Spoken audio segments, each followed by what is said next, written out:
B നേതൃത്വം പറയുന്നത് ഉടനെ തന്നെ സ്നേഹ സന്ദേശയാത്ര ക്രൈസ്തവ ഭവനങ്ങളിലേക്കും ബിഷപ്പുമാരുടെ ആലയങ്ങളിലേക്കും വൈദിക ഭവനങ്ങളിലേക്കും നടത്തുമെന്ന് ബി നേതൃത്വം അടിക്കടി പറയുന്നുണ്ട്. കേക്കുമായി ഇവർ പോകും. എന്തിനാണ്? ക്രൈസ്തവ സമൂഹത്തെ കൂടെ നിർത്താൻ. എന്നാൽ ദൗർഭാഗ്യകരമെന്ന് പറയട്ടെ, അടുത്തിടെ ഉണ്ടായ രണ്ട് സംഭവങ്ങളുടെ കാര്യം ഞാൻ പറയാം. ഒന്ന്, ആലപ്പുഴ നടന്നത് എന്താണ്? ആലപ്പുഴ മുതുകുളത്ത് ക്രിസ്തുമസ് സന്ദേശം മൈക്ക് അനൗൺസ്മെന്റിലൂടെ നൽകുന്നത് അവർ വർഷാവർഷങ്ങളായി നടത്തുന്ന പരിപാടിയാണ്. ജീപ്പിൽ മൈക്കൊക്കെ വെച്ച് കെട്ടി അവരിങ്ങനെ അനൗൺസ് ചെയ്യും ക്രിസ്തുമസിൻ്റെ സന്ദേശം. പിന്നെ അതുപോലെ തന്നെ കരോൾ ഗാനവും പ്ലേ ചെയ്തുകൊണ്ട് അവരിങ്ങനെ യാത്ര ചെയ്യും. അപ്പോൾ ഈ പാട്ടും ഈ അനൗൺസ്മെൻറ്റും കേട്ടപ്പോൾ ഒരാൾക്ക് ഇരിക്കെ പൊറുതിയില്ല. ആർക്കാണ്? RSSൻ്റെ താലൂക്ക് കാര്യവാഹകായ ഒരു രതീഷ് കുമാറിന് ഇതൊട്ടും ഇഷ്ടപ്പെട്ടില്ല. രതീഷ് കുമാർ ഉടനെ ഓടി പുറത്തു വന്ന് വാഹനം തടയുന്നു. എന്നിട്ട് മൈക്ക് സെറ്റ് ഓഫ് ആക്കണം. അപ്പോൾ ഇതിൽ വണ്ടിയിലുണ്ടായിരുന്ന ലെൻസർനെ ലോറൻസും അജയനും ആൽവിനും ഒക്കെ പറയുന്നു, ചേട്ടാ ഞങ്ങൾ എല്ലാ വർഷവും നടത്തുന്ന പരിപാടിയാണിത്, ക്രിസ്മസ് സന്ദേശയാത്ര, അതിന് നിങ്ങൾ എന്തിനു തടസ്സം നിൽക്കുന്നു? ഇല്ല, ഞാൻ RSSൻ്റെ കാര്യവാഹകാണ്, RSSൻ്റെ പ്രവർത്തകനാണ്, താലൂക്കിൻ്റെ ചുമതല എനിക്കാണ്, ഞാൻ ആളെ കൂട്ടി ഇത് തല്ലി തകർക്കും, മര്യാദയ്ക്ക് ഇത് അണച്ചു വെക്കണം, ഇനിമേലിൽ ഇത് പാടില്ല എന്ന് പറയുകയാണ് RSSൻ്റെ കാര്യവാഹക്. ഇതെല്ലാം FBയിലെ ഇയാൾ കരുതി എന്താണ്, ഇയാളും ഈ സംഘവും മാത്രമേ ഇത് കാണുന്നുള്ളൂ എന്നാണ്. പക്ഷേ FB ലൈവ് നടക്കുന്നുണ്ടായിരുന്നു. ആ ഫേസ്ബുക്ക് ലൈവിലൂടെ മലയാളികളെങ്ങും കണ്ടു ഈ RSSകാരൻ്റെ ക്രൂരത. ക്രൈസ്തവരോട് ഇത്രമാത്രം അസഹിഷ്ണുതയാണ് RSSകാരൻ്റെ ഉള്ളിലിരിക്കുന്നത്, നെഞ്ചിലിരിക്കുന്നത്. അവൻ്റെ ശത്രുത മുഴുവൻ ക്രൈസ്തവരോടാണ്. എപ്പോഴും ചില ബിഷപ്പുമാരും കാസയും ക്രോസും തുടങ്ങിയ ഈ സംഘപരിവാർ അജണ്ട വച്ചു പുലർത്തുന്ന ചില ക്രൈസ്തവ സംഘടനകളുണ്ട്.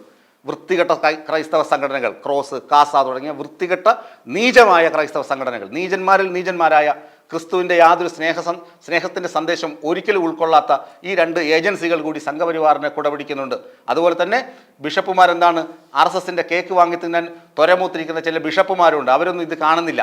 അവർക്കിത് കണ്ടാൽ കണ്ണടച്ച് ഇരുട്ടാക്കാൻ മാത്രമേ കഴിയുന്നുള്ളൂ. അതുകൊണ്ട് ഈ ആലപ്പുഴ സംഭവം. ഇനി പാലക്കാടാണെങ്കിലോ, പാലക്കാട് സർക്കാർ യു പി സ്കൂൾ എല്ലാ സ്കൂളുകളിലും കോളേജുകളിലും കുട്ടികളും അധ്യാപകരും ചേർന്ന് ക്രിസ്മസ് ആഘോഷിക്കുക പതിവാണ് കേരളത്തിൽ. ആർക്കും ഒരു തർക്കവുമില്ല. അവരെന്താണ്, ഒരു കേക്ക് മുറിക്കാൻ തുടങ്ങുമ്പോൾ ഇതാ വരുന്നു 3 VHPക്കാരന്മാർ. അവൻ്റെയൊക്കെ പേര് പറഞ്ഞുതരാം. പാലക്കാട് നല്ലേപ്പള്ളി സ്കൂളിലാണ് ഈ സംഭവം. പാലക്കാട് നല്ലേപ്പള്ളി സ്കൂളിലാണ് ഈ സംഭവം ഉണ്ടായത്. വടക്കുംതറ K അനിൽകുമാർ, 52 വയസ്സുണ്ട് ഇയാൾക്ക്. സുശാസനൻ, അയാൾക്കും ഉണ്ട് 52 വയസ്സ്. തെക്കുമുറി വേലായുധൻ, അയാൾക്ക് പ്രായം 58ആണ്. ഈ പ്രായം ഇത്രയായെങ്കിലും തീരെ വകതിരിവില്ലാത്ത ആളുകളായി, വെറും ഗുണ്ടായിസം. സ്കൂളിനകത്ത് കയറി പ്രധാന അധ്യാപികയെ തെറി പറയുക, അവിടെയുള്ള വിദ്യാർത്ഥികളെ ഭീഷണിപ്പെടുത്തുക, കേക്ക് മുറിക്കുന്ന തടസ്സപ്പെടുത്തുക. ക്രൈസ്തവ ആരാധന അല്ല അവിടെ നടക്കുന്നത്. അവിടെ ക്രിസ്മസ് സെലിബ്രേഷൻ, കുട്ടികളും അധ്യാപകരും ചേർന്ന് മധുരം പങ്കുവെക്കുന്നു. അത് എല്ലായിടത്തും നടക്കുന്നതാണ്. അതിന് ഒരു വിലക്കുതടിയും വിലക്കോ വെക്കേണ്ട കാര്യമുള്ള കാര്യമല്ല. അവിടെയാണ് VHPക്കാരന്മാരായ അനിൽകുമാറും സുശാസനനും വേലായുധനും ചേർന്നിട്ട് പിള്ളേരെ ഭീഷണിപ്പെടുത്തുന്നത്. പിള്ളേരെ ആ നടുക്കത്തിൽ നിന്ന് ഇതുവരെ മോചിതരായിട്ടില്ല.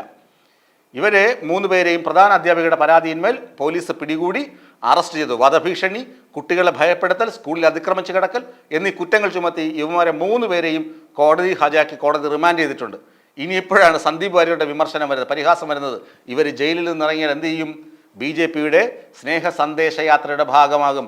എന്നിട്ട് കേക്കുമായി ക്രൈസ്തവ ഭവനങ്ങളിലേക്ക് പോകും. ഞങ്ങൾ ക്രിസ്ത്യാനികളെ സ്നേഹിക്കുന്നവരാണ് എന്ന് വരുത്തി തീർക്കാൻ. ആലോചിച്ച് നോക്കുക. BJP ഭരിക്കുന്ന മധ്യപ്രദേശ്, അവിടെ നോക്കൂ, അവിടെ എന്താണ് നടന്നത്? UPയിൽ എന്താണ് നടക്കുന്നത്? ഹരിയാനയിൽ എന്താണ് നടക്കുന്നത്? അവിടെയൊക്കെയും വിലക്കുകളാണ്. സ്കൂളുകളിൽ ക്രിസ്മസ് ആഘോഷം പാടില്ല. ഇനി കന്യക മറിയം, ജോസഫ്, ആട്ടിടയന്മാർ, ഇവരുടെയൊക്കെ വേഷം കെട്ടുമല്ലോ കുട്ടികൾ. ആ വേഷം കെട്ടുന്നതിനൊക്കെ കുട്ടികൾ മുൻകൂട്ടി രക്ഷകർത്താക്കളുടെ സമ്മതപത്രം വാങ്ങി കൊടുക്കണം. എങ്കിൽ മാത്രമേ കുട്ടികൾക്ക് വേഷം കെട്ടാൻ പറ്റുകയുള്ളൂ. ചുവന്ന വസ്ത്രം ധരിച്ച് ക്രിസ്മസ് ആഘോഷങ്ങൾക്ക് പങ്കെടുക്കാൻ പാടില്ല എന്നീ ഉത്തരവുകൾ BJP ഭരിക്കുന്ന സംസ്ഥാനങ്ങളിൽ BJP പുറത്തിറക്കിയിട്ടുണ്ട്. അപ്പോഴാണ്ട് വരുന്ന അടുത്ത സംഭവം, മറ്റേ CBC എന്ന് പറഞ്ഞ ക്രൈസ്തവരുടെ സംഘടനയുണ്ട്, ബിഷപ്പ് കോൺഫറൻസ്, ഇന്ത്യയുടെ ബിഷപ്പുമാരുടെ സംഘടന. ആ ബിഷപ്പുമാരുടെ സംഘടന ഇന്ന് വൈകുന്നേരം ഒരു ക്രിസ്മസ് സെലിബ്രേഷൻ സംഘടിപ്പിച്ചിട്ടുണ്ട്. അതിൽ പ്രധാനമന്ത്രി മുഖ്യ അതിഥിയായി പങ്കെടുക്കും. ആലോചിച്ച് നോക്കുക. ഇരട്ടത്താപ്പിൻ്റെ മുഖങ്ങൾ. പ്രധാനമന്ത്രി ക്രിസ്മസ് പരിപാടിയിൽ പങ്കെടുക്കുന്നു, ബിഷപ്പുമാരുടെ ക്രിസ്മസ് ആഘോഷ പരിപാടിയിൽ പങ്കെടുക്കുന്നു. കേരളത്തിലാണെങ്കിലോ ഈ ആഘോഷ പരിപാടികൾ RSSും VHPയും സംഘപരിവാർ സംഘടനകളും ചേർന്ന് തല്ലിപ്പൊളിക്കുന്നു, ആളുകളെ ഭീഷണിപ്പെടുത്തുന്നു, വധഭീഷണി മുഴക്കുന്നു. അതിൽ 3 പേര് ജയിലിലാണെന്ന് കൂടി അറിയുക. ആലോചിച്ച് നോക്കുക തീവ്രത. ഇവിടെ കേരളത്തിലായതുകൊണ്ട് യുവമാരെ പിടിച്ച് ജയിലിലാക്കി. വേറെ ഏതെങ്കിലും ഈ ഹരിയാനയിലോ മധ്യപ്രദേശിലോ യു പിയിലോ ആയിരുന്നെങ്കിൽ അവർക്ക് താലപ്പൊലി നൽകി സ്വീകരണം കൊടുത്തേനെ, ഹാരമിട്ട് സ്വീകരിച്ചേനെ അധികാരവർഗം. അപ്പോൾ ഈ ക്രൈസ്തവ പ്രേമം എന്ന് പറയുന്നത്, സംഘപരിവാറിൻ്റെ ക്രൈസ്തവ പ്രേമം എന്ന് പറയുന്നത് വെറും ഉഡായിപ്പാണ്, വെറും ജാടയാണ്.